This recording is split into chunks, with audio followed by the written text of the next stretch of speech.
الحمد لله رب العالمين بارئ الخلائق أجمعين الصلاة والسلام على سيد الأنبياء والمرسلين وعلى آله الطيبين الطاهرين وأصحابه الراشدين المهديين أما بعد فأعوذ بالله من الشيطان الرجيم بسم الله الرحمن الرحيم وقالوا قلوبنا غلف بل لعنهم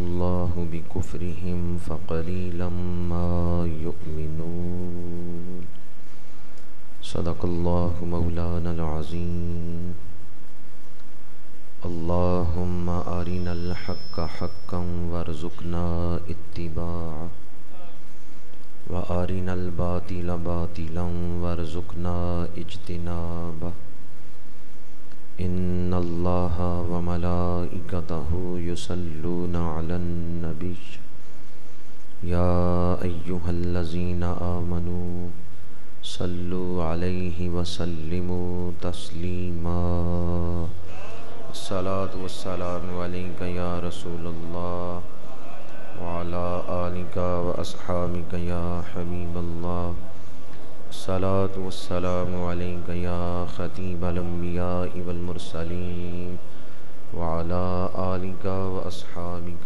يا رحمة للعالمين فخر السادات پیر سید عطا اللہ شاہ صاحب زید مجدہ فخر آل سنت فاضل جلیل حضرت مولانا محمد فاروق احمد صاحب زید مجدہ فخر سادات جناب محترم ڈاکٹر سید احسن گیلانی صاحب زید مجدہ محسن آل سنت یادگار اسلاف جناب محترم مولانا قاری محمود احمد صاحب دامت برکاتہم العالیہ عاشق رسالت مآب محترم حاجی محمد اقبال صاحب انتہائی قابل احترام علماء کرام مہمانان ذی وقار برادران اسلام حاضرین و سامعین اللہ تعالیٰ کا شکر ہے جس نے ہمیں درس قرآن و حدیث میں حاضری کی توفیق عطا فرمائی ہے۔ دعا ہے کہ خالق کائنات قرآن مجید کے انوارات سے ہم سب کے قلوب و اذہان کو روشن اور منور فرمائے۔ درس قرآن مجید میں آج میں نے سورہ بقرہ کی آیت نمبر 88 تلاوت کرنے کا شرف حاصل کیا ہے۔ چند گھڑیاں اس آیت مبارکہ کی روشنی میں گفتگو کروں گا۔ اللہ تعالیٰ مجھے حق گوئی کی توفیق عطا فرمائے۔ اس سے پچھلی آیات میں حضرت موسیٰ علیہ السلام حضرت عیسیٰ علیہ السلام کی آمد کا ذکر ہوا، یہودیوں کی سخت دلی کا ذکر ہوا، تو یہودی اس کا جواب یہ دیتے تھے کہ ہمارے دل نور کے پردوں میں ہیں اور اے مسلمانوں تمہاری بات ہمارے دل تک نہیں پہنچتی، ہم اپنے دین یہودیت پر پختہ ہیں اور ہمارے دل معاذ اللہ وہ کہتے تھے نور کے پردوں میں ہیں۔ اللہ تعالیٰ نے فرمایا کہ تمہارے دل نور کے پردوں میں نہیں بلکہ تمہارے کفر کی وجہ سے اللہ کی لعنت ہوئی ہے تمہارے اوپر، اس وجہ سے تم ہدایت کو قبول نہیں کرتے۔ وَقَالُوا قُلُوبُنَا غُلْفٌ، اور ان یہودیوں نے کہا کہ ہمارے دلوں پر پردے ہیں۔ انہوں نے یہ بات مقام تعریف میں کہی کہ ہمارے دل تو نور کے پردوں میں ہیں، اے مسلمانوں تمہاری بات ہمارے دلوں تک نہیں پہنچ سکتی، ہم اپنے دین پر پختہ ہیں، پختہ رہیں گے۔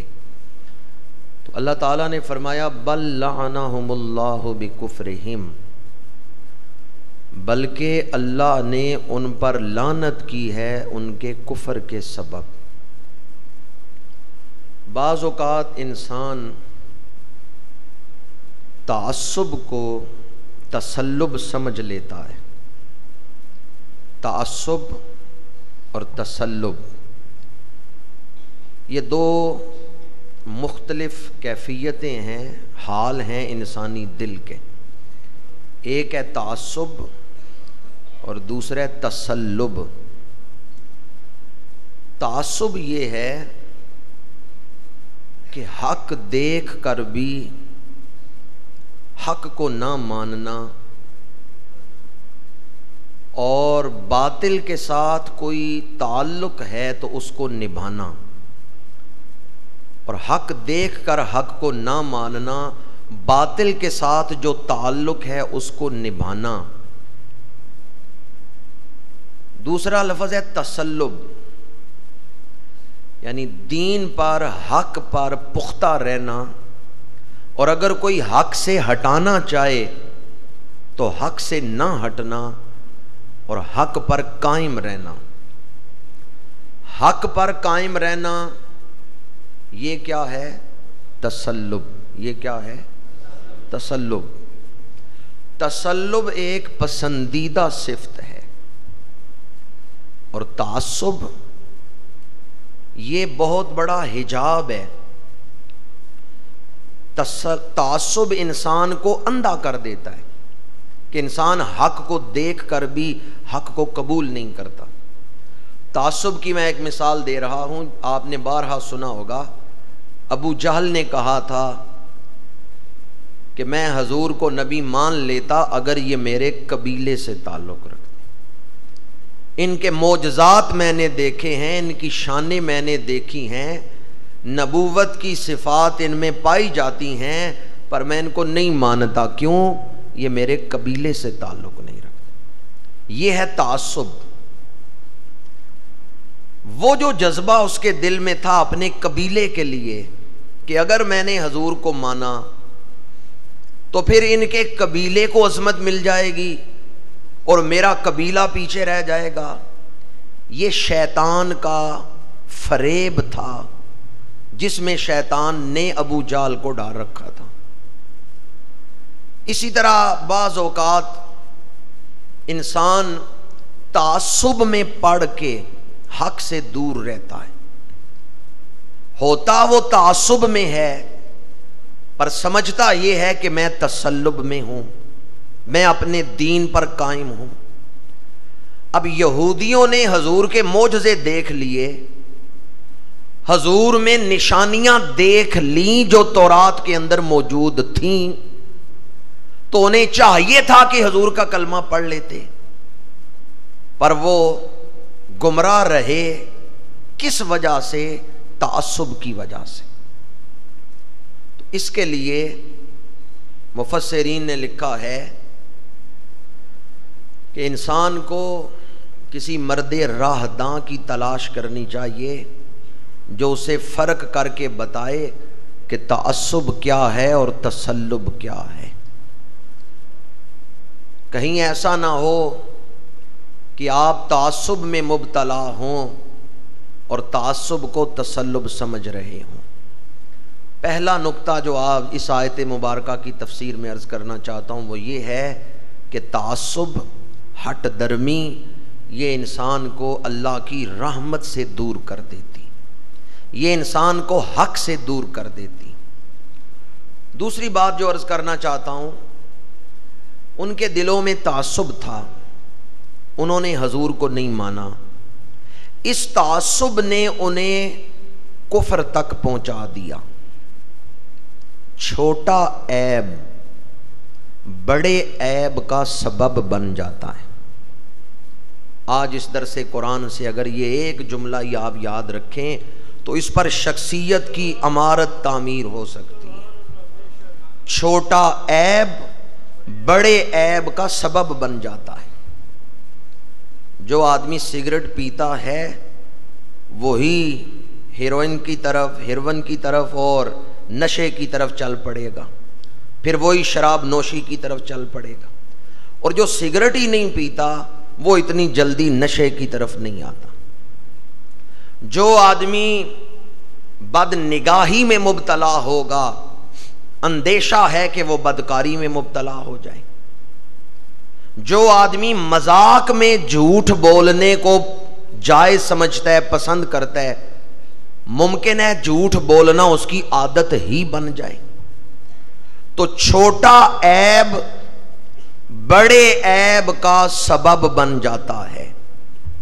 کسی چھوٹے عیب کو بھی اپنے دل میں جگہ نہ دیں۔ تعصب یہ ایک چھوٹا عیب تھا، لیکن اس تعصب نے ان یہودیوں کو کفر تک پہنچا دیا، اور کفر بڑا عیب ہے۔ جس کا خاتمہ کفر پہ ہوا آخرت میں اس کی بخشش کی کوئی امید نہیں۔ بعض لوگ بسا اوقات اپنے اندر پائی جانے والی کمزوریوں کو چھوٹی کمزوری سمجھتے ہیں، کوئی بات نہیں میں اس کی اصلاح کر لوں گا۔ یہ جب آپ اپنے اندر پائی جانے والی کمزوری کو چھوٹی کمزوری سمجھتے ہیں تو وہ اندر پختہ ہو جاتی ہے اور پوری شخصیت کو تباہ کر دیتی۔ صوفیاء کا کہنا ہے کہ جو آدمی نفل چھوڑنے کی عادت بنا لے اس وجہ سے کہ کوئی بات نہیں، وہ سنتیں بھی چھوڑ دے گا۔ جب وہ سنتیں چھوڑنے کی عادت بنا لے گا تو پھر ایک وقت آئے گا کہ وہ فرض بھی چھوڑ دے گا۔ جو مستحب کو بغیر کسی عذر کے غیر اہم سمجھتے ہوئے چھوڑ دے گا، ایک وقت آئے گا کہ پھر وہ سنت کو بھی چھوڑے گا، اور جب وہ سنت کو چھوڑنے کو اہمیت نہیں دے گا تو پھر وہ فرائض کی بھی پرواہ نہیں کرے گا۔ یا ایھا الذین آمنوا ادخلوا فی السلم کافہ، اے ایمان والو اسلام میں پورے پورے داخل ہو جاؤ۔ اور اسی بات کو دوسرے انداز میں یوں واضح کرنا چاہوں گا کہ اگر نہر کے بند پہ چھوٹا سا سوراخ ہو جائے، تھوڑا سا پانی رسنے لگے، اس چھوٹے سوراخ کو آپ بند کر دیں تو نہر کا جو پورا بند ہے وہ بچ جائے گا۔ لیکن اگر آپ اس چھوٹے سوراخ کی پرواہ نہ کریں، پانی نکلتا رہے تو بڑی جلدی پورا بند ہی ٹوٹ جائے گا۔ نہر کے بند میں چھوٹا سا سوراخ بظاہر چھوٹا نظر آ رہا ہے، لیکن اگر اس کو روکا نہیں گیا تو وہ چھوٹا سا سوراخ پورے بند کو توڑنے کا سبب بن سکتا ہے۔ چھوٹا عیب بڑے عیب کا ذریعہ بن جاتا ہے، بڑے عیب کا سبب بن جاتا ہے۔ ایک ہے گناہ، ایک ہے ذرائع گناہ، اسباب گناہ۔ ایک تو ہے اللہ کا حکم توڑنا، ایک ہے وہ اسباب جو اس گناہ تک پہنچاتے ہیں۔ اسلام نے صرف گناہ سے نہیں روکا، ان اسباب سے بھی روکا ہے جو گناہ تک لے جاتے ہیں۔ جب تک آدمی ان اسباب سے اپنے آپ کو نہ بچائے ممکن ہے کہ وہ گناہ میں پڑ جائے گا۔ اس کے لیے ایک حدیث مبارکہ بھی ہے جس کا مفہوم یہ ہے کہ جو آدمی چرواہا ہے، گڈریا ہے، بکریاں چرا رہا ہے، وہ دوسرے کی چراگاہ کے کنارے پر بکریاں نہ لے جائے، دور رکھے، کیونکہ اگر وہ دوسرے کی چراگاہ کے کنارے پہ جانوروں کو لے جائے گا تو ممکن ہے وہ جانور حد کو توڑ کے ممنوع علاقے میں جو چارہ پڑا ہوا ہے اس کو کھانا شروع کر دے۔ تو حد سے دور ہی جانوروں کو رکھے۔ انسان کے اندر جو نفس ہے اس کو بھی آپ اگر اس پر اعتماد کریں کہ میں گناہ کا سبب اختیار کرتا ہوں پر گناہ نہیں کروں گا، تو ایسا ممکن نہیں ہے. نفس اس لائق نہیں کہ اس پہ اعتماد کیا جائے. اگر آپ گناہ کے سبب کو اختیار کر لیں گے تو نفس پھر آپ کو گناہ تک لے جائے گا. میری ساری تشریح کا، اس تفصیل کا مقصد یہ ہے کہ اپنی طبیعتوں میں، اپنے مزاج میں ایسی پختگی پیدا کریں کہ میں نے مکمل اسلام پر عمل کرنا ہے، اور میں اپنے اندر، اپنے دل میں، اپنے سینے میں برائی کی تھوڑی سی محبت بھی پیدا نہیں ہونے دوں گا، کیونکہ چھوٹا عیب ہی بڑے عیب کا ذریعہ بن جاتا ہے. جس طرح تعصب کفر کا سبب بن گیا، تعصب ان یہودیوں کو کفر تک لے گیا، اس طرح ہر چھوٹا عیب کسی بڑے عیب کا ذریعہ بن جاتا ہے. ایک اور قابل غور نقطہ لفظ غلف سے. ان یہودیوں نے کہا ہمارے دلوں پر پردے ہیں. غلف جمع ہے، اغلف واحد ہے جس کا معنی ہے پردے والا، اور غلف یہ جمع ہے اس کی، زیادہ پردے. ان یہودیوں نے کہا کہ ہمارے دلوں پر تو نور کے پردے ہیں اور تمہاری یہ باتیں ہمارے دلوں تک نہیں پہنچ سکتی. یہ ان کی غلط فہمی تھی. اللہ نے فرمایا تمہارے دلوں پر نور کے پردے نہیں، تمہارے دلوں پر تو لعنت ہے. اس سے پتہ چلا کہ اگر کسی دل پر لعنت ہو جائے تو پھر اس پر بھی ہدایت اثر نہیں کرتی، نیکی کی دعوت اس دل تک نہیں پہنچتی. ہمارے آقا کریم صلی اللہ علیہ وآلہ وسلم کی حدیث مبارکہ ہے جسے تفسیر عزیزی میں نقل کیا گیا ہے کہ دلوں کی 4 قسمیں ہیں. ایک ہے صاف روشن دل، صاف اور روشن دل. دوسرے ہیں پردوں میں دل، جن پر پردے پڑے ہوئے ہیں، حجابات ہیں. تیسرے دل جو اوندے پڑے ہوئے ہیں، الٹے ہیں. اور چوتھے دل کہ جس دل کا آدھا حصہ روشن ہے، آدھا سیاہ ہے. شارحین حدیث نے لکھا یہ جو حضور نے دلوں کی 4 قسمیں بیان کی ہیں، پہلا دل جو روشن ہے اور صاف ہے، اس سے مراد ہے مومن کا دل، جس کا عقیدہ بھی ٹھیک، جس کا عمل بھی ٹھیک. اور اس دنیا میں جس کا دل صاف ہے، موت کے بعد اس کی قبر روشن اور منور ہے. دل کی روشنی کا نام ہی قبر کی روشنی ہے. جب دل روشن اور منور ہے تو سمجھیں قبر روشن اور منور ہے. یہ ہے مومن کا دل جس کا عقیدہ بھی ٹھیک اور عمل بھی ٹھیک. دوسرے دل جو پردوں میں ہیں، یہ ہے کافروں کے دل، جن تک ہدایت نہیں پہنچتی، جن پر اللہ نے مہر لگا دی. تیسرا دل جو الٹا پڑا ہوا ہے، یہ ہے منافق کا دل. بارش ہو رہی ہو، جو برتن الٹا پڑا ہوا ہے وہ بارش کے فیض سے، بارش کے پانی سے محروم رہتا ہے. بارش کا قصور نہیں، برتن ہی الٹا پڑا ہوا ہے.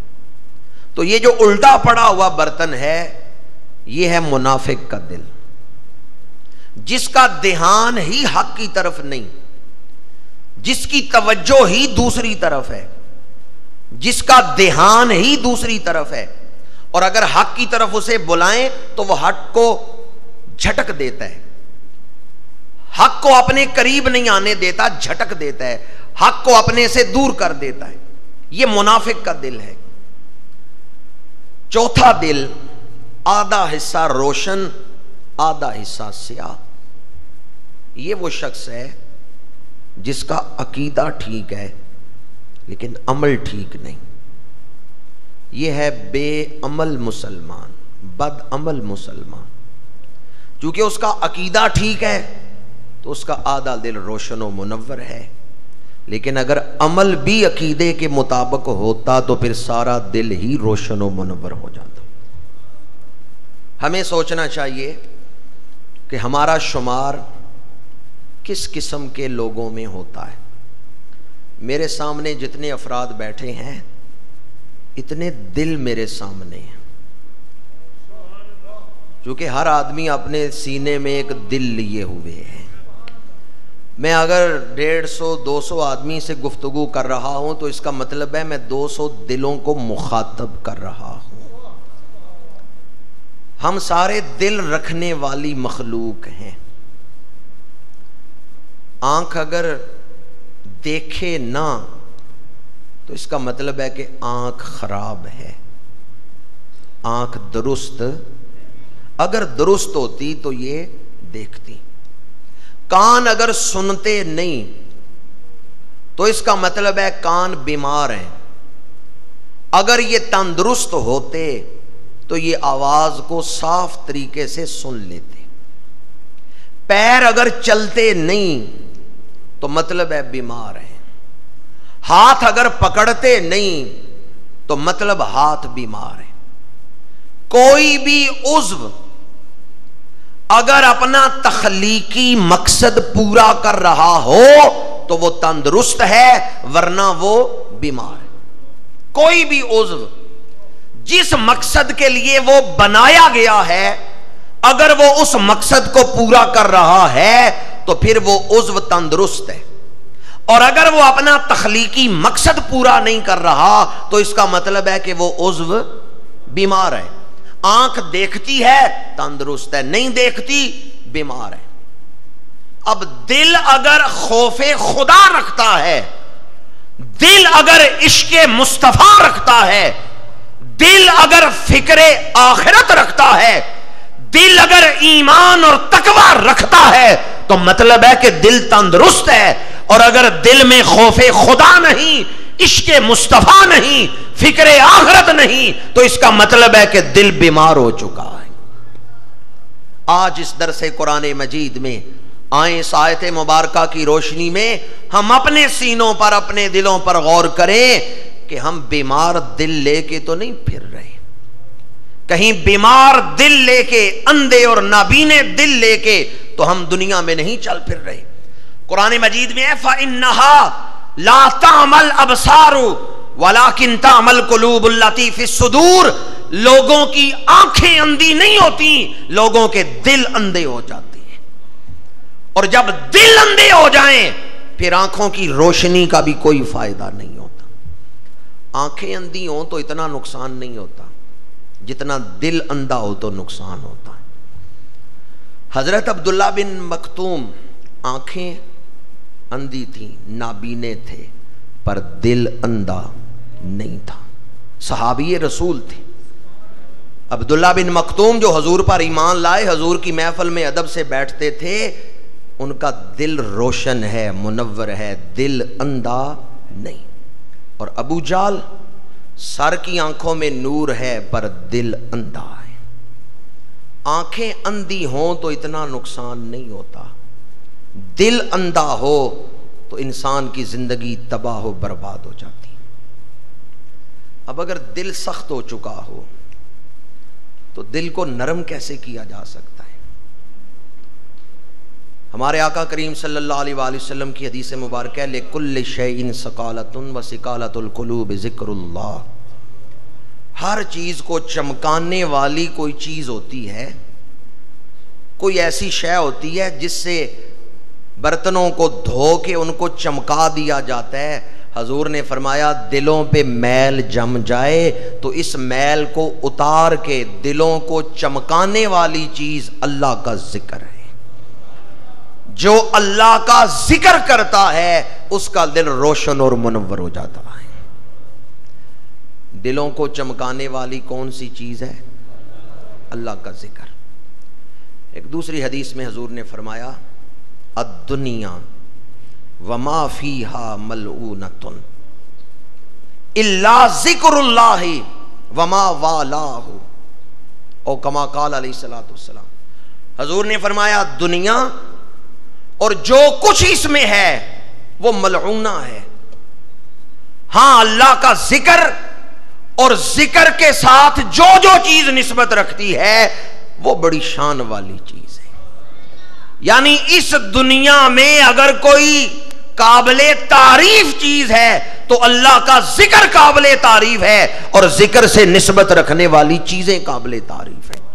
مسجدیں، خانقاہیں، مدرسے، قرآن، حدیث، دینی کتابیں، انبیاء، اولیاء، شہداء، صلحاء، یہ سارے قابل تعریف ہیں کیونکہ یہ اللہ کے ذکر کو پھیلا رہے ہیں۔ اور جو ان کے سوا ہے وہ دنیا جو اللہ کے ذکر سے ہٹانے والی ہے، حضور نے فرمایا اس پر تو لعنت کی گئی۔ دنیا میں اگر کوئی چیز قابل تعریف ہے تو وہ کیا ہے؟ اللہ کا ذکر اور اس کے ساتھ نسبت رکھنے والی چیز۔ ایک اور حدیث مبارکہ میں حضور نے ارشاد فرمایا، کنز الاموال میں یہ حدیث مبارکہ ہے، فرمایا جس دور میں لوگ اللہ کا ذکر چھوڑ دیں، اس دور میں جو اللہ کا ذکر کرتا ہے وہ اس طرح ہے جس طرح کافروں سے جہاد ہو رہا ہو تو لوگ مجاہدین میدان چھوڑ کے بھاگ جائیں پر وہ اکیلا کھڑا رہے، وہ کافروں کے مقابلے میں ڈٹا رہے۔ پھر فرمایا جب لوگ غافل ہوں تو جو اللہ کا ذکر کرے وہ اس طرح ہے جیسے کسی درخت کی تمام شاخیں خشک ہو گئی ہوں، سوکھ گئی ہوں، پر یہ شاخ ہری ہو۔ تو جو ہری شاخ ہوتی ہے اس کے اندر صلاحیت ہوتی ہے کہ اس پہ پھل بھی لگے، اس پہ سبز پتے بھی آئیں۔ اگر شاخ ہی خشک ہو تو اس کے اوپر پھل یا پتوں کی امید نہیں ہوتی۔ پھل کی امید یا پتوں کی امید کس شاخ پہ ہوتی ہے؟ جو شاخ ہری ہو۔ اسلام کی برکتوں کی امید بھی اس مومن پر ہے جو اللہ کا ذکر کرتا ہے۔ اسی حدیث مبارکہ میں حضور نے فرمایا جو اللہ کا ذکر کرتا ہے وہ اس طرح ہے کہ جیسے اندھیرے کمرے میں چراغ جل رہا ہے۔ اسی حدیث مبارکہ میں فرمایا، اور دل کے کانوں سے سنے حدیث مبارکہ کا عمود جس میں اٹھان ہے مضمون ذکر کی، حضور نے فرمایا جو پابندی سے استقامت سے اللہ کا ذکر کرتا ہے، موت سے پہلے پہلے اللہ جنت میں اسے اس کا ٹھکانہ دکھا دیتا ہے۔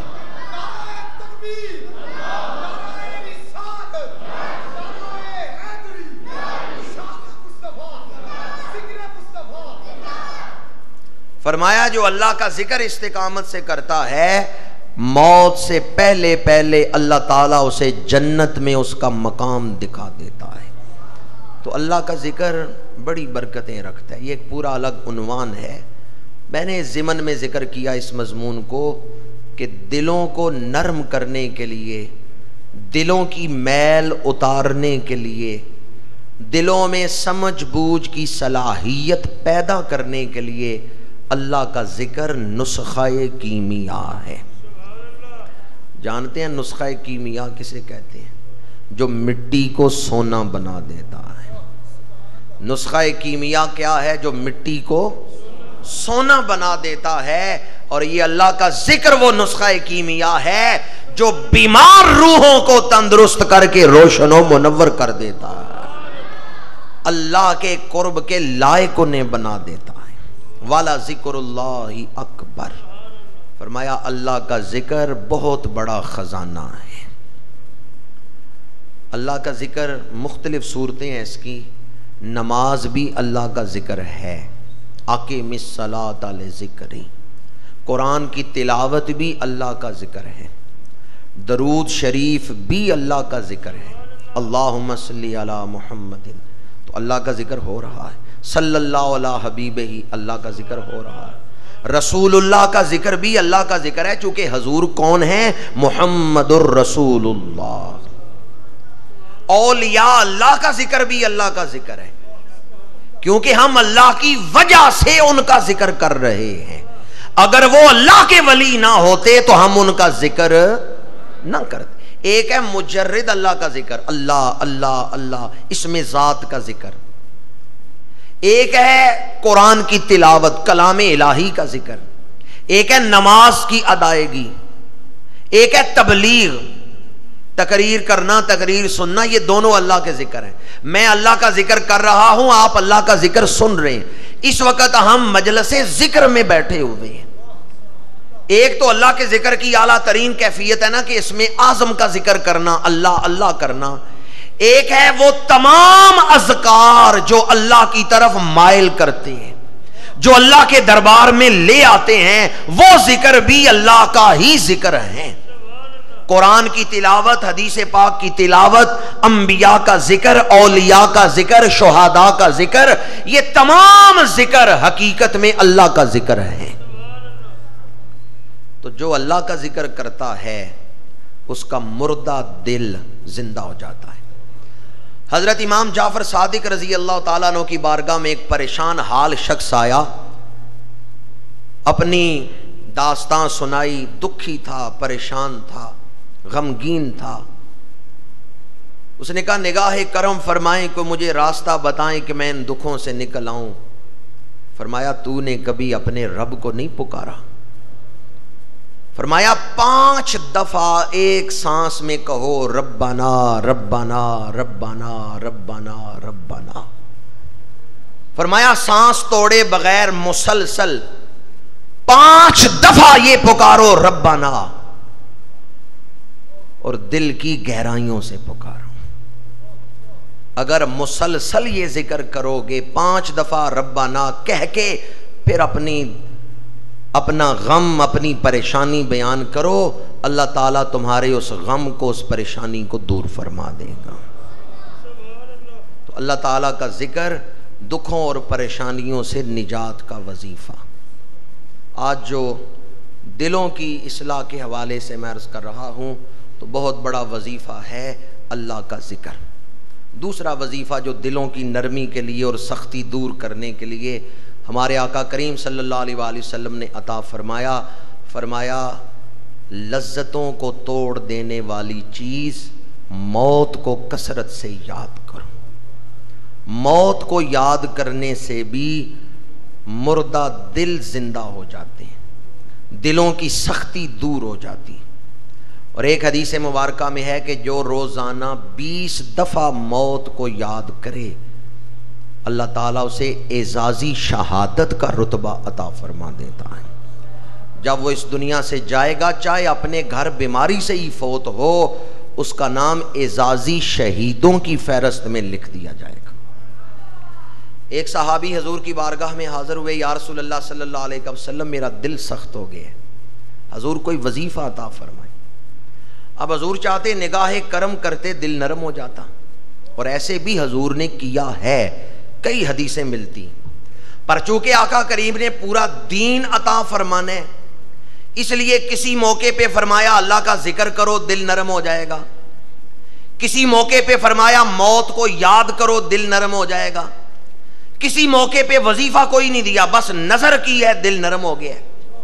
حضرت ابی بن کعب رضی اللہ تعالیٰ عنہ کی حدیث مبارکہ ہے، فرماتے ہیں میرا دل سخت ہوا، ایک ایسا وسوسہ آیا کہ اس طرح کا وسوسہ کبھی حالت کفر میں بھی نہیں آیا تھا، دور جاہلیت میں بھی کبھی ایسا وسوسہ نہیں آیا تھا. آج مومن ہو چکا ہوں اور پھر وہ وسوسہ آیا. اللہ کے رسول نے بس میرے سینے کی طرف دیکھا ہے اور حضور نے سینے پہ ہاتھ لگایا. ابی بن کعب کیا سوچ رہے ہو؟ ابی بن کعب کہتے ہیں وہ وسوسہ دور ہو گیا اور مجھے اس طرح لگا کہ گویا میں اپنے رب کے سامنے ہوں اور اپنے رب کا دیدار کر رہا ہوں.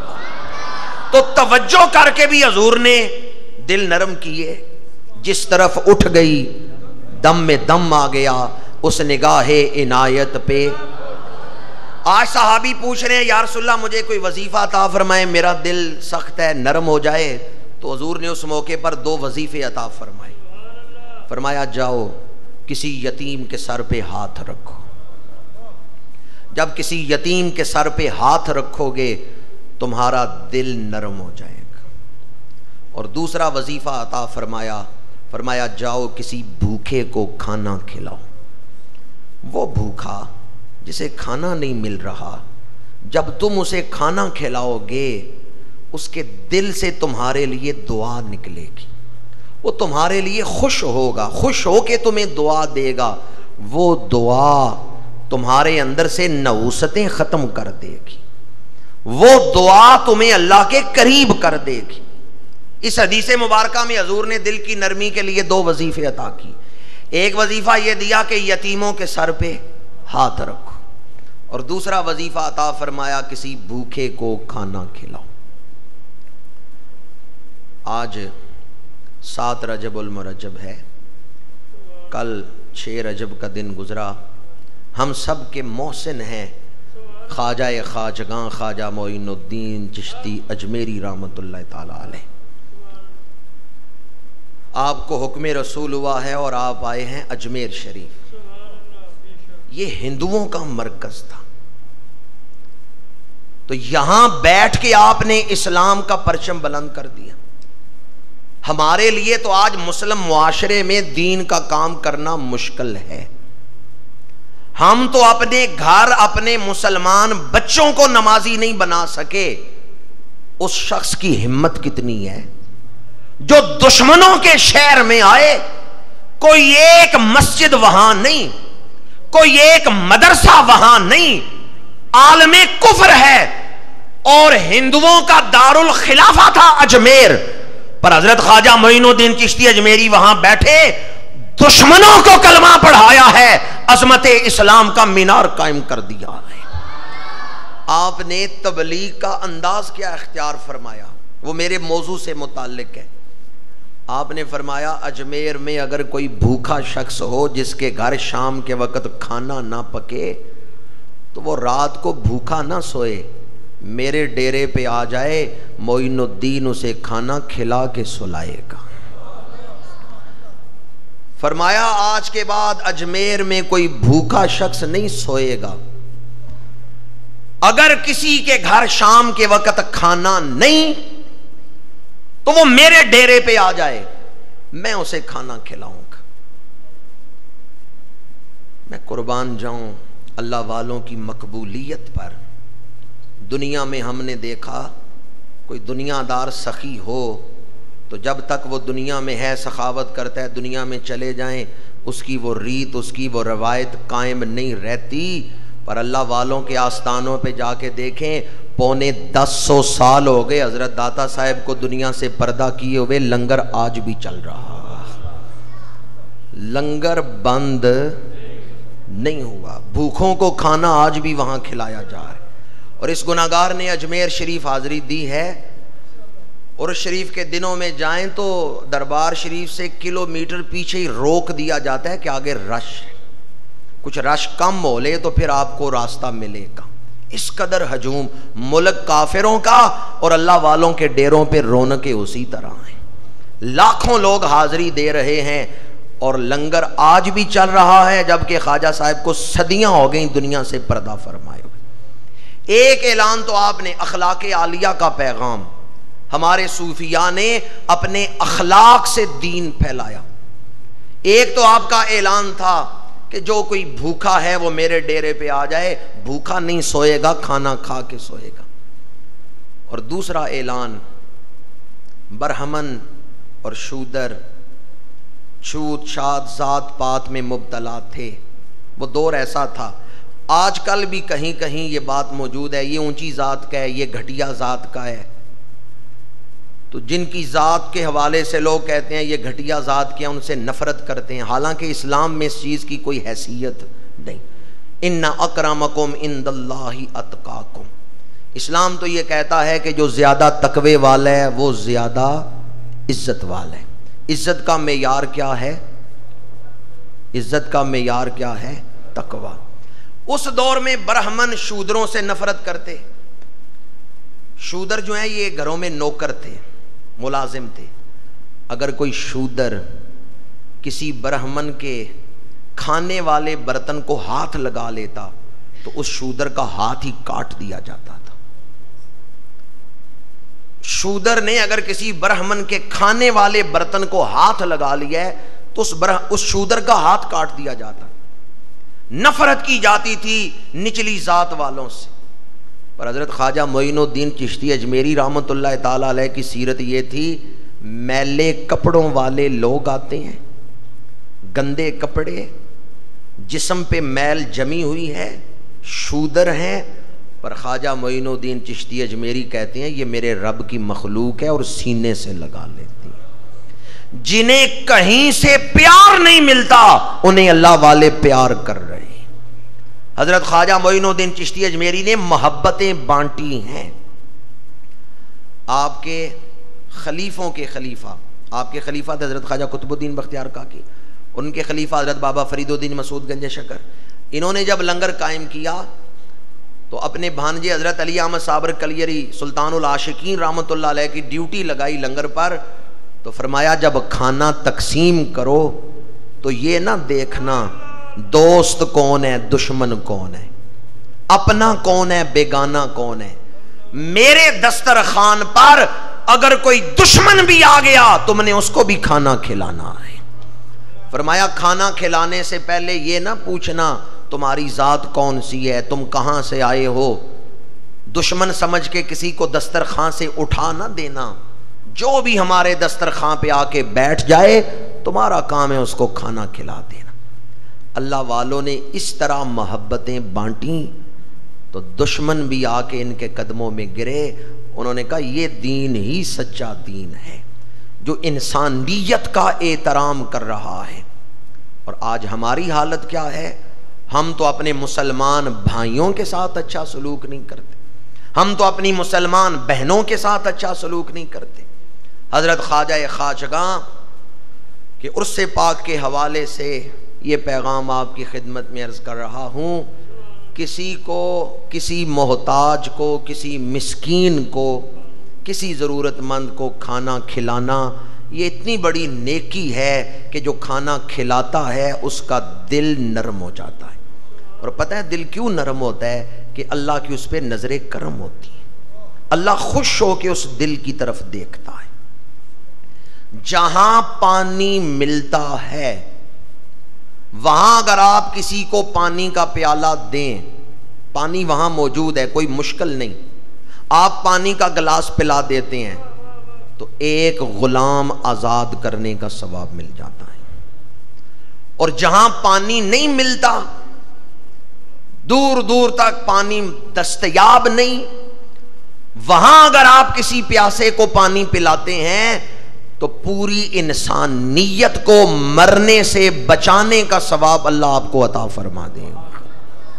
جہاں پانی نہیں ملتا وہاں آپ کسی کو پانی پلاتے ہیں تو گویا پوری انسانیت کو مرنے سے آپ نے بچا لیا. اور جہاں پانی ملتا ہے وہاں آپ کسی کو پانی پلائیں تو کتنا ثواب ہے. سلطان محمود غزنوی رحمت اللہ تعالی علیہ نے ایک طالب علم کا خرچہ اپنے ذمے لیا کہ یہ طالب علم جب تک پڑھتا رہے گا اس طالب علم کے اخراجات میرے ذمے ہیں. جس دن اس نے ایک طالب علم کے خورد و نوش کا بندوبست کیا، ایک طالب علم کے، اسی رات خواب میں رسول اللہ کا دیدار ہو گیا. جس دن اس نے ایک طالب علم کے اخراجات اپنے ذمے لیے. سلطان کے ذہن میں 3 شک اکثر رہتے تھے جو اس کو پریشان کرتے تھے. ایک تو اپنے والد کے بارے میں، لوگ کہتے تو سبکتگین کا بیٹا نہیں، تیرا شجرہ نسب کچھ اور ہے. دوسرا شک تھا قیامت کے دن حضور شفاعت کریں گے یا نہیں. مجھ جیسا گناہگار کہاں شفاعت کے لائق ہے کہ حضور میری شفاعت کریں، میں حضور کی شفاعت کا حقدار ہوں یا نہیں، کہیں میں محروم نہ رہ جاؤں شفاعت سے. یہ اس کے دل میں غم رہتا تھا. تیسرا یہ شک تھا کہ علماء نبیوں کے وارث ہیں یا نہیں. اس حدیث پاک پر اسے شک تھا. جس دن اس نے ایک طالب علم کا خرچ اپنے ذمے لیا، خواب میں حضور کا دیدار ہوا. حضور نے آتے ہی ایک جملہ بولا، سلطان کے سارے شک دل سے نکال دیے. فرمایا اے امیر سبکتگین کے بیٹے، تو نے میرے وارث کی خدمت کی ہے، قیامت کو میں تیری شفاعت کروں گا. سارے شک دور ہو گئے یا نہ دور ہو گئے؟ حضور اپنے ہر امتی کے دل کی حالت کو جانتے ہیں. تو جو کسی کے کھانے کا اہتمام کرے اللہ تعالیٰ اس پر اپنے لطف و کرم کے دروازے کھول دیتا ہے. یہ بھی ایک پورا الگ عنوان ہے. میں نے صرف اس ضمن میں آپ کے سامنے بیان کیا کہ دل کی نرمی کے وظائف کیا ہیں. ان وظائف میں سے 4-5 وظیفے میں نے آپ کے سامنے بیان کی. اللہ کا ذکر، موت کی یاد، اور کسی یتیم کے سر پہ ہاتھ رکھنا، اور اسی طرح کسی بھوکے کو کھانا کھلانا. یہ 4. اور ایک وظیفہ میں نے یہ بھی عرض کیا تھا کہ حضور کسی کی طرف خوش ہو کے نگاہ فرمائیں. جس طرح حضرت ابی بن کعب پر نگاہ فرمائی تو ان کے دل پر جو ایک وسوسہ تھا حضور نے اسے بھی دور کر دیا. تو اس نگاہ کرم کو حاصل کرنے کا وظیفہ ہے درود و سلام. جو محبت سے درود و سلام پڑھتا ہے حضور خوش ہو کے اس کی طرف نگاہ فرماتے ہیں. حضرت خواجہ معین الدین چشتی اجمیری رحمۃ اللہ تعالیٰ علیہ کا ذکر آیا تو اس حوالے سے ایک بات آپ کی خدمت میں عرض کرنا چاہتا ہوں، پھر آیت مبارکہ کے اگلے الفاظ کا ترجمہ کروں گا. ہندوستان والوں نے میزائل بنایا تو انہوں نے نام رکھا پرتھوی میزائل، اور پاکستان نے جب بنایا میزائل جس کا ترجمہ غالباً اسی مہینے میں کیا گیا تھا 28 مئی کو، اس کا نام کیا رکھا تھا ڈاکٹر عبدالقدیر خان صاحب نے؟ جی غوری میزائل. آپ کو پتہ ہے یہ پرتھوی اور غوری کا آپس میں تعلق کیا ہے؟ اگر ہندوستان والے اپنے میزائل کا نام پرتھوی رکھتے ہیں تو پاکستان والے اپنے میزائل کا نام غوری کیوں رکھتے ہیں؟ یہ پرتھوی اور غوری کون تھے؟ پرتھوی تو راجہ تھا اجمیر کا، اجمیر سے باہر تھا، اپنا لشکر لے کے گیا ہوا تھا، کسی مہم پہ تھا، اور اجمیر میں اسلام بڑی تیزی سے پھیل رہا ہے. ہندو کلمہ پڑھ رہے ہیں، ارد گرد کے علاقوں سے گروہ در گروہ آ کے لوگ اسلام قبول کر رہے ہیں. جاسوسوں نے جا کے مہاراجا پرتھوی کو بتایا کہ اجمیر میں اسلام بڑی تیزی سے پھیل رہا ہے. تو مہاراجا پرتھوی نے کہا مجھے واپس اجمیر پہنچ لینے دو، معاذ اللہ. اس نے کہا میں اس فتنے کو ختم کر دوں گا. درویشوں نے یہ بات حضرت خواجہ معین الدین چشتی اجمیری کی خدمت میں بیان کی کہ راجہ پرتھوی کہتا ہے میں واپس اجمیر آ لوں، میں آ کے ان درویشوں پر تلوار چلاؤں گا، ان کا قبرستان یہاں بنا دوں گا. معاذ اللہ اس نے اسلام کو فتنہ کہا اور اس نے کہا میں اس فتنے کو ختم کر دوں گا. حضرت خواجہ صاحب خاموشی سے سنتے رہے.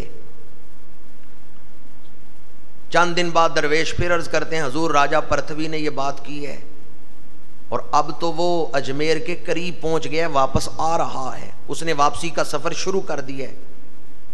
خواجہ صاحب نے مسکرا کے فرمایا اس نے کیا کہا ہے؟ عرض کیا گیا اس نے کہا میں اجمیر پہنچ لوں، میں ان درویشوں سے نپٹ لوں گا. فرمایا وہ اجمیر پہنچے گا تو نپٹے گا. تاریخ اٹھا کے دیکھیں، راستے میں ہی غوری کا لشکر آ گیا ہے. سلطان محمد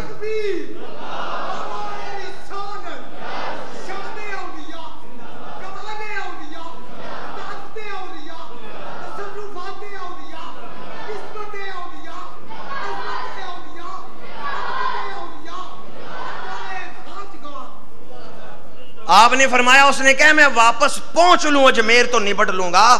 وہ پہنچے گا تو پھر دیکھا جائے گا. وہ راستے میں ہی تھا کہ سلطان محمد غوری اپنا لشکر لے کے آ گیا ہے.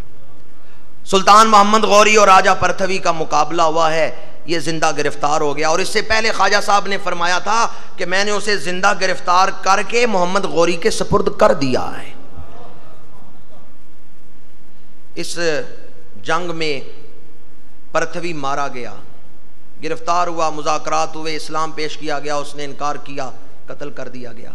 محمد غوری جنگ جیت کے علاقہ فتح کر کے اجمیر شریف آیا. خواجہ صاحب کی زیارت کا شوق تھا.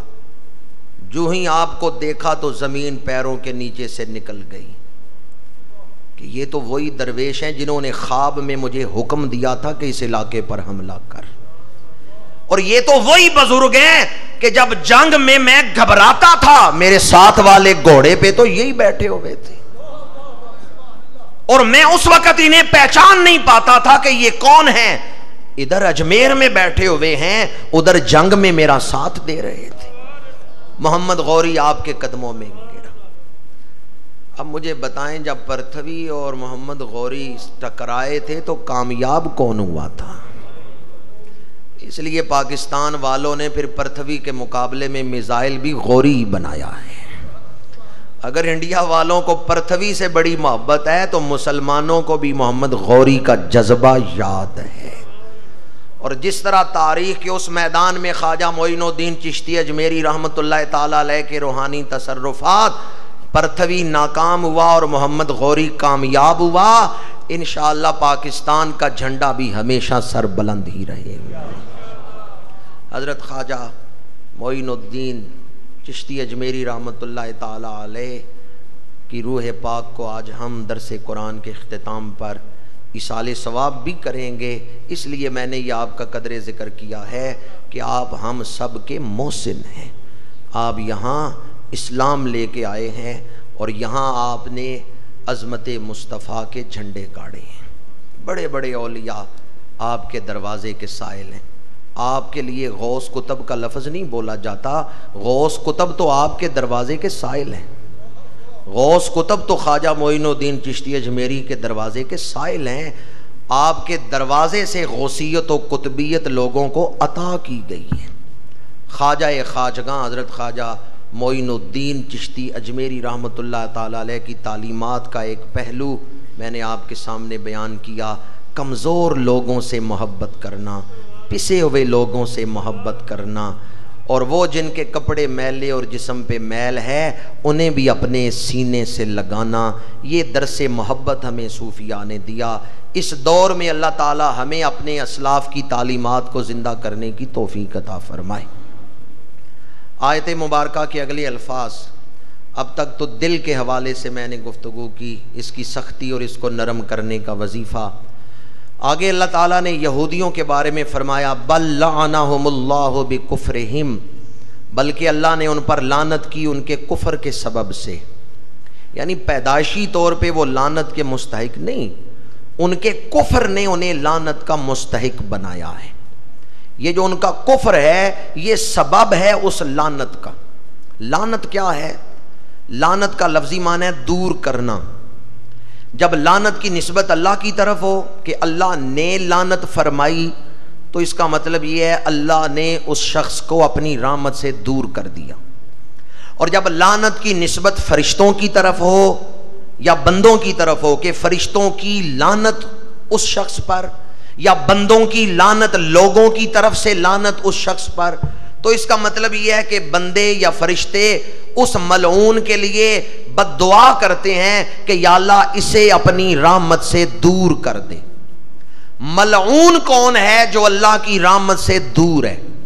ملعون کا مطلب کیا ہے؟ اللہ کی رحمت سے دور۔ اور لعنت کی جب نسبت بدلے گی تو معنی بدل جائے گا۔ جب اس کی نسبت ہو اللہ کی طرف کہ اللہ نے لعنت کی تو پھر اس کا مطلب یہ ہے کہ اللہ تعالیٰ نے اس شخص کو اپنی رحمت سے دور کر دیا، اور جب مومنین کی طرف نسبت ہو تو اس کا مطلب ہے کہ مومن دعا کرتے ہیں یا اللہ اس شخص کو اپنی رحمت سے دور کر دے۔ لعنت کے حوالے سے ایک بات یاد رکھیں، ہمارے ہاں بعض لوگ احتیاط نہیں کرتے، چھوٹی چھوٹی باتوں پہ یا بالخصوص عورتیں اپنی زبان پہ یہ لفظ لے آتی ہیں کہ فلاں پہ لعنت ہو۔ اس طرح ہر کسی پہ لعنت نہیں بھیجنی چاہیے۔ جس پہ آپ لعنت بھیج رہے ہیں اگر وہ لعنت کا مستحق نہیں تو لعنت پلٹ کے کہنے والے کی طرف آ جاتی ہے، پھر وہ خود اللہ کی رحمت سے دور ہو جاتا ہے۔ اس حوالے سے یہ مسئلہ یاد رکھیں کہ مطلقاً کسی کی لعنت والی صفت بیان کر کے لعنت بھیجی جا سکتی ہے۔ مثلاً یہ کہیں کہ کافروں پہ اللہ کی لعنت، اس طرح کہہ سکتے ہیں، اس طرح کہنے میں کوئی حرج نہیں۔ کسی کی شخصیت کا کوئی لعنت والا پہلو بیان کر کے بھی لعنت بھیج سکتے ہیں، جیسے لعنت اللہ علی الکاذبین، جھوٹوں پہ اللہ کی لعنت۔ ان دونوں میں نام نہیں لیا گیا، کسی کا ذاتی نام نہیں لیا گیا۔ کافروں پہ لعنت، اب جو کافر ہے وہ تو لعنت کا مستحق ہے۔ جھوٹوں پہ لعنت، اب جو جھوٹا ہے وہ تو لعنت کا مستحق ہے۔ اب تیسری صورت ہے کسی کا نام لے کے لعنت بھیجنا، کسی کا نام لے کے لعنت بھیجنا۔ اگر تو وہ ایسا کافر ہے جس کا کافر ہونا نص سے ثابت ہے، مثلا ابو جہل ہے، ابو لہب ہے، تو نام لے کے ان پہ لعنت بھیجی جا سکتی ہے. لیکن اگر کوئی زندہ آدمی ہے اور اس کا کفر بھی ثابت نہیں اور گناہ اس نے کیا ہے لیکن یہ آپ کو پتا نہیں کہ اس نے گناہ سے توبہ کر لی ہو، تو محض اندازے سے آپ اس پہ لعنت نہیں بھیج سکتے. اس لیے کسی کا نام لے کر اس پہ لعنت نہیں بھیجنی چاہیے. زید پہ لعنت ہو، یہ نام لے کے لعنت نہیں بھیجنی چاہیے. نام لے کے لعنت اس وقت بھیج سکتے ہیں جب یقین کامل ہو کہ اس میں وہ لعنت والا سبب پایا جاتا ہے. جب ذرہ بھر بھی شک کی گنجائش نہ ہو پھر نام لے کے بھی لعنت بھیجی جا سکتی ہے. اور اگر یقین کامل نہیں، محض اپنے اندازے سے ہر کسی پہ نام لے کے لعنت نہیں بھیجنی چاہیے. ایک تو اس لیے کہ اگر وہ شخص لعنت کا مستحق نہیں تو لعنت پھر خود لوٹ کے قائل کی طرف آ جاتی ہے، کہنے والے کی طرف لعنت پلٹتی ہے اور وہ خود ملعون بن جاتا ہے. آگے ارشاد فرمایا اللہ نے ان کے کفر کی وجہ سے ان پر لعنت بھیجی. فَقَلِيلًا مَا يُؤْمِنُونَ، تو ان میں سے تھوڑے لوگ ہیں جو ایمان لاتے ہیں. اللہ تعالی ہمیں ان اعمال سے، ان افعال شنیعہ سے بچائے جو لعنت کا سبب بنتے ہیں. وہ کام جن کا ذکر کر کے قرآن یا حدیث میں اللہ تعالیٰ کی طرف سے لعنت بھیجی گئی ہے، اگر ان کاموں میں سے کسی کے ہم مرتکب ہوں گے تو پھر اس لعنت کے گویا مرتکب ہو جائیں گے. دامنے وقت میں گنجائش نہیں کہ میں اس کی تفصیل اور تشریح آپ کے سامنے کرتا. آج ان الفاظ پر ہی اپنی گفتگو سمیٹتا ہوں کہ جھوٹوں پر قرآن نے کہا لعنت ہے، تو مجھے یہ بتائیں کہ جھوٹ بولنا یہ بڑا گناہ ہے یا سود کھانا یہ بڑا گناہ ہے؟ جی،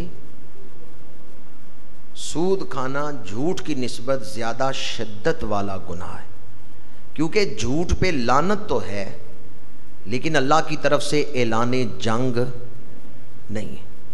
اور سود کھانے والے کے لیے کیا ہے؟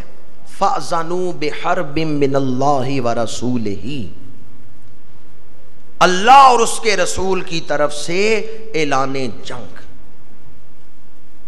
تو پھر بڑا گناہ کون سا ہے؟ سود کھانا.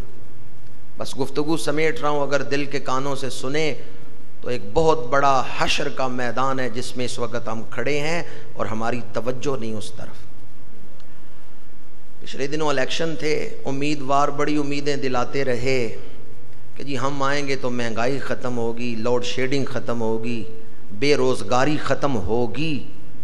اور لوگ بھی اس بہکاوے میں آ گئے. انہوں نے کہا جی اب ایسے امیدوار آنے چاہیے کہ جن سے مہنگائی ختم ہو، بے روزگاری ختم ہو، لوڈ شیڈنگ ختم ہو. یہ ہمارے ملک میں اس وقت مسئلہ ہے، لوڈ شیڈنگ، مہنگائی، بے روزگاری. میں ایک ادنا طالب علم ہوں قرآن مجید کا. قرآن مجید سامنے رکھ کے اللہ کو گواہ بنا کے کہہ رہا ہوں، ہمارا اصل مسئلہ لوڈ شیڈنگ نہیں، مہنگائی یا بے روزگاری ہمارا اصل مسئلہ نہیں. اصل مسئلہ تو اس کے پیچھے کچھ اور ہے جس کی سزا ہمیں مل رہی ہے کہ لوڈ شیڈنگ اور مہنگائی اور بے روزگاری. وہ اصل مسئلہ کیا ہے؟ وہ اصل مسئلہ یہ ہے کہ پاکستانی حکومت نے سود کے خلاف آواز اٹھانے پر پابندی لگا رکھی ہے. پاکستان بنا، اسٹیٹ بینک بنا تو قائد اعظم نے جو پہلی تقریر کی تھی اسٹیٹ بینک کے افتتاح پر، نیٹ پہ موجود ہے، اسٹیٹ بینک کی ویب سائٹ کھول کے دیکھیں تو قائد اعظم نے کہا تھا اس ملک میں جو معاشی نظام ہوگا وہ اسلامی نظام ہوگا، سود والا نظام نہیں ہوگا. اور ڈاکٹر محمد اسد، اس شخص کو بھی تاریخ کی کتابوں سے مٹانے کی کوشش کی جا رہی ہے تاکہ لوگ اس سے واقف نہ ہوں. اس کی قائد اعظم نے ڈیوٹی لگائی تھی ڈاکٹر محمد اسد کی کہ تم وہ نکات ترتیب دو جس سے ہم اس ملک کو اسلامی ملک بنا سکتے ہیں. ہمارے حکمرانوں نے اس طرف توجہ نہ دی، سودی نظام چلتا رہا۔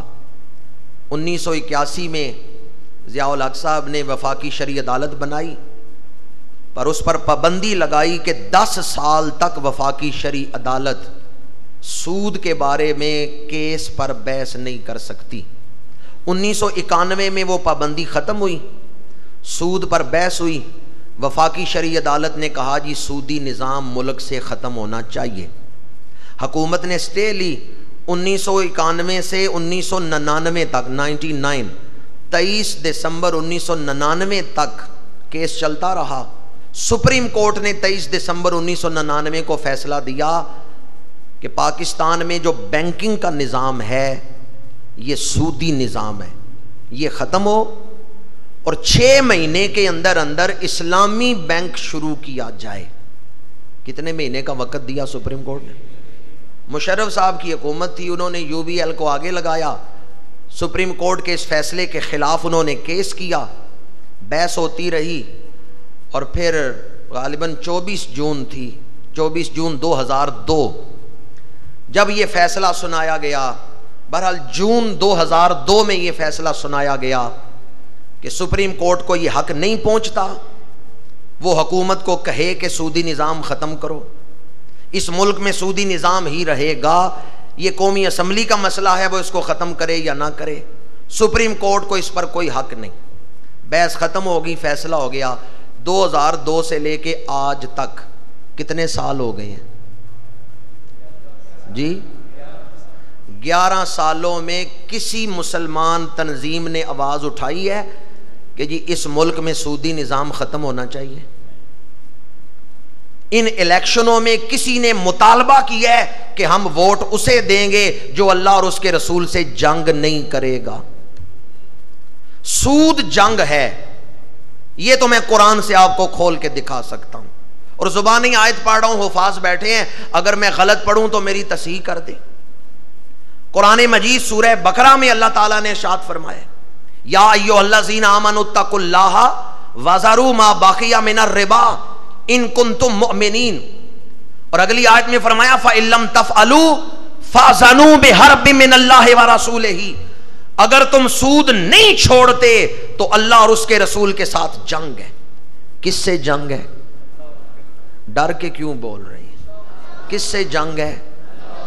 اب مجھے بتائیں، جو قوم اللہ اور اس کے رسول سے جنگ کرے وہ پریشانیوں میں مبتلا نہیں ہوگی تو کیا خوشحالی کو اپنا سکتی؟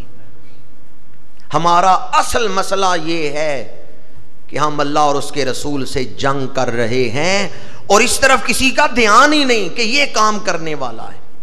میں حیران ہوتا ہوں تاریخ پڑھ کے، امریکہ میں انتخابات ہوئے، 21ویں صدی کا دوسرا اشرہ انتخابات ہو رہے ہیں، اور امریکیوں نے کہا ہم اس پارٹی کو ووٹ دیں گے جو شراب پر پابندی لگائے گی۔ ایک پارٹی نے کہا ہم پابندی لگائیں گے شراب پر، تم ہمیں ووٹ دو۔ لوگوں نے اس کو ووٹ دیے اور حکومت بنی، اور پھر اس حکومت نے آ کے شراب پر پابندی لگا دی۔ امریکہ کی تاریخ پڑھ کے دیکھیں، امریکہ میں شراب پر پابندی لگ گئی، لیکن کچھ عرصے بعد وہ پابندی واپس لی گئی، کیونکہ اس سے کچھ ایسی چیزیں ان کے سامنے آئیں، انہوں نے کہا نہیں یہ پابندی چلے گی نہیں، انہوں نے وہ پابندی واپس لے لی۔ لیکن قانون ایک دفعہ بن گیا تھا کہ امریکہ میں شراب پینا جرم ہے۔ اب مجھے بتائیں، وہ عیسائی، وہ یہودی، وہ غیر مسلم اپنے امیدواروں سے مطالبہ کریں ہم ووٹ اسے دیں گے جو شراب پر پابندی لگائے، اور ہم مسلمان ہو کے اپنے امیدواروں سے یہ مطالبہ نہ کریں تو ہم اللہ اور اس کے رسول کے مجرم ہیں یا نہیں؟ ہماری ساری توجہ اس پر ہے، ملازمت مل جائے، گلی بن جائے، نالیاں بن جائیں، اس پر ہماری ساری توجہ۔ میں نے کیوں اتنی تفصیل آپ کے سامنے بیان کی؟ چلو حکمرانوں کو تو خیال نہیں، ہمیں تو اللہ کے سامنے معافی مانگنی چاہیے کہ یا اللہ ہماری حکومت جو تیرے ساتھ جنگ کر رہی ہے سودی نظام کو چلا کر، یا اللہ ہمیں معاف کر دے۔ ہمیں معافی مانگنی چاہیے اللہ تعالیٰ کے سامنے گڑ گڑا کے رو کے۔ اور میں آپ کی خدمت میں یہ عرض کر رہا ہوں، جب تک ہم اصل مسئلے کو حل نہیں کرتے، اس سے اچھے اچھے دماغ والے حکمران بھی آ جائیں، لوڈ شیڈنگ کو، مہنگائی، بے روزگاری کو ختم نہیں کر سکتے۔ بتوں سے تجھ کو امیدیں، خدا سے نا امیدی، مجھے بتا تو صحیح اور کافری کیا ہے۔ اللہ کی طرف کسی کا دھیان ہی نہیں، اور سارا دھیان اپنے امیدواروں کی طرف کہ یہ حالات بدل دیں گے۔ یہ کیا حالات بدلیں گے؟ حالات کس کے کنٹرول میں ہیں؟ یہ حکمران تو اللہ کے سامنے بے بس ہیں، یہ کیا کر سکتے ہیں اللہ کی طاقت کے سامنے؟ دنیا کی ساری باطل طاقتیں اللہ کی طاقت کے سامنے مکڑی کے جالے کی حیثیت بھی نہیں رکھتی۔ اس لیے امیدواروں سے امیدیں نہ وابستہ کریں، حکمرانوں سے، کہ یہ ملک کے حالات بدلیں گے۔ ہاں، اگر ہم توبہ کریں، اللہ کی مدد شامل حال ہو تو حالات بدل سکتی ہیں۔ آئیں آج سے یہ فکر، یہ شعور اپنے معاشرے میں عام کریں، توبہ کریں، اللہ تعالیٰ کی بارگاہ میں گڑ گڑا کے معافی مانگیں، استغفار کثرت سے پڑھیں۔ اللہ تعالیٰ ہمیں عمل کرنے کی توفیق عطا فرمائے۔ جب تک ہمارا اصل مسئلہ، یہ سود کا مسئلہ، بے حیائی کا مسئلہ، اور جو یورپی نظام تعلیم ہے اس کا مسئلہ ختم نہیں ہوتا، اس وقت تک یہ دیگر مسائل ختم ہونے والے نہیں۔ اللہ ہمیں وہ سمجھ عطا فرمائے جس سے اس دور کے اندر بحیثیت مسلمان ہم اپنی ذمہ داریاں ادا کر سکیں۔ میری تمام تر گفتگو کا نچوڑ، نکات میں نے مختلف بیان کیے، محور ایک ہی تھا کہ محمد سے وفا تو نے تو ہم تیرے ہیں، یہ جہاں چیز ہے کیا لوح و قلم تیرے ہیں، بما علینا الا البلاغ